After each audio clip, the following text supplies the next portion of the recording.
ABP আনন্দ, এগিয়ে থাকে, এগিয়ে রাখে। এবার দেখে নেব রাজ্যের করোনা আপডেটস। গত 24 ঘন্টায় রাজ্যে করোনায় মৃত্যু হয়েছে 41 জনে, আক্রান্ত হয়েছেন 1515 জন। পরিসংখ্যান দিয়ে জানালো স্বাস্থ্য দপ্তর। গত 24 ঘন্টায় করোনাকে হারিয়ে সুস্থ হয়ে উঠেছেন 2342 জন। সুস্থতার হার 95.11%। ভয়ঙ্কর করোনা এখনো থামেনি।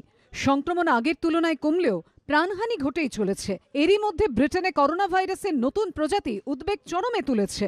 পরিস্থিতি এতটাই ভয়ঙ্কর হয়ে ওঠার আশঙ্কা যে আপাতত 31শে ডিসেম্বর পর্যন্ত ব্রিটেনের সঙ্গে বিমান সংযোগ বন্ধ রাখার সিদ্ধান্ত নিল ভারত। ইতিমধ্যেই ভারতে করোনা আক্রান্তের সংখ্যা 1 কোটি ছাড়িয়েছে। মৃতের সংখ্যা 1.5 লক্ষের দিকে এগোচ্ছে। সোমবার রাজ্য স্বাস্থ্য দপ্তরের পরিসংখ্যান বলছে, গত 24 ঘন্টায় রাজ্যে করোনা আক্রান্ত হয়েছেন 1515 জন, মৃত্যু হয়েছে 41 জনের। এই নিয়ে এখনো পর্যন্ত বাংলায় করোনা আক্রান্ত হয়েছেন 5,38,343 জন। এখনো পর্যন্ত মৃত্যু হয়েছে 9,401 জনের। এরই মধ্যে স্বস্তির খবর হলো, গত 24 ঘন্টায় বাংলায় করোনাকে হারিয়ে সুস্থ হয়ে উঠেছেন 2,342 জন। এই নিয়ে এখনো পর্যন্ত সুস্থ হয়ে উঠলেন 5,12,039 জন। বর্তমানে বাংলা অ্যাক্টিভ রোগীর সংখ্যা 16,903। সুস্থতার হার 95.11%। গত 24 ঘন্টায় কলকাতায় করোনা আক্রান্ত হয়েছেন 294 জন। উত্তর 24 পরগনায় সংখ্যাটা 291। গত 24 ঘন্টায় কলকাতায় মৃত্যু হয়েছে 9 জনের। উত্তর 24 পরগনাতেও করোনায় প্রাণ হারিয়েছেন 9 জন। এই নিয়ে এখনো পর্যন্ত কলকাতায় করোনায় মৃত্যু হল 2,872 জনের। উত্তর 24 পরগনায় প্রাণ হারিয়েছেন 2,246 জন।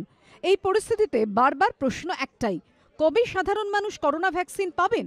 কবে এই মহামারী থেকে নিষ্কৃতি মিলবে? এবিপি আনন্দ। আর এবার নজর রাখবো বিশ্বে করোনা আপডেটের দিকে। বিশ্বে করোনায় বাড়লো দৈনিক মৃত্যু ও সুস্থতা, সেই সঙ্গে কমেছে দৈনিক সংক্রমণ। করোনা এখনো পর্যন্ত বিশ্বে মৃত্যু হয়েছে 17,01,085 জনের। আক্রান্ত হয়েছেন 7,73,07,971 জন। তবে এরই মধ্যে করোনাকে জয় করে সুস্থ হয়েছেন 4,35,70,827 জন। বিশ্বে গত 24 ঘন্টায় মৃত্যু হয়েছে 8,934 জনের। একদিনে সংক্রমিত হয়েছেন 5,47,078 জন। গত 24 ঘন্টায় সুস্থ হয়েছেন 3,26,733 জন।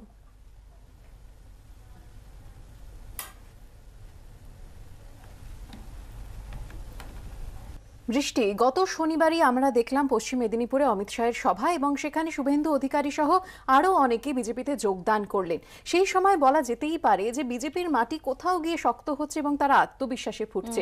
অথচ গতকাল দুর্গাপুরে ছিল, সেখানে বিজেপিতে যোগদানের সেখানে মঞ্চে দেখা গেল সেখানে গোষ্ঠী কোন্দল, এবং যা নিয়ে কিন্তু যে ছবিটা অস্বস্তিতে ফেলে দিয়েছে রাজ্য বিজেপিকে। এবং এই যোগদান মেলা ঘিরে বিতর্ক প্রকাশ্যে এসে গিয়েছে গোষ্ঠী কোন্দল। চরম অস্বস্তিতে গেরুয়া শিবির, মাফিয়াকে দলে নিয়েছে বিজেপি, অভিযোগ তৃণমূলের। তৃণমূলে থাকলে সাধু আর বিজেপিতে গেলে মাফিয়া, পাল্টা জবাব গেরুয়া শিবিরের। এদিন এই অনুষ্ঠানের আগেই বিজেপির গোষ্ঠী সংঘর্ষে উত্তেজনা ছড়ায়। বিধানসভা ভোটের আগে শুভেন্দু অধিকারী সহ একাধিক সাংসদ বিধায়ককে দলে টেনে আত্মবিশ্বাসে ফুটছে বিজেপি। কিন্তু দল বদলের এই আনন্দের মধ্যেই সামনে এলো গেরুয়া শিবিরের চরম অস্বস্তির ছবি।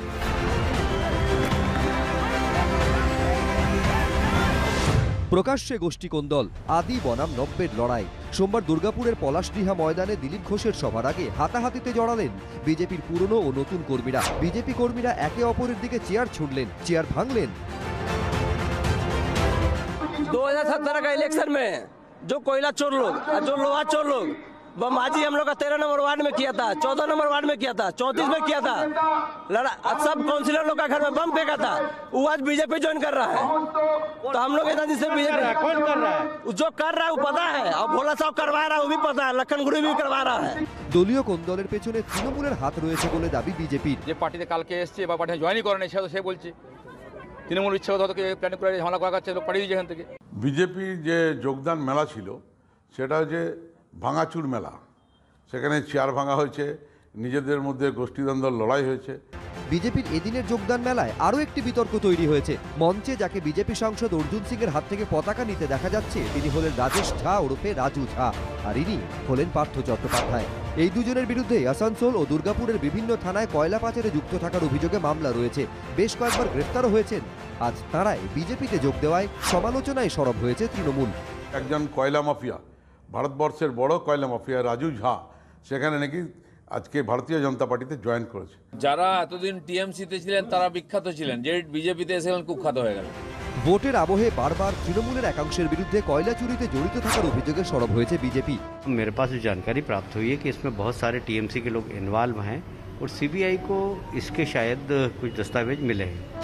বিজেপিতে কয়লা পাচারে অভিযুক্ত দুজনের যোগদান জানিয়ে দুদলকে একযোগে আক্রমণ করেছে বামেরা। যে তৃণমূলের আশ্রিত যত দুষ্কৃতী আছে তারা সব হচ্ছে বিজেপিতে শিফট করছে, সমস্ত বিজেপিতে শিফট করছে।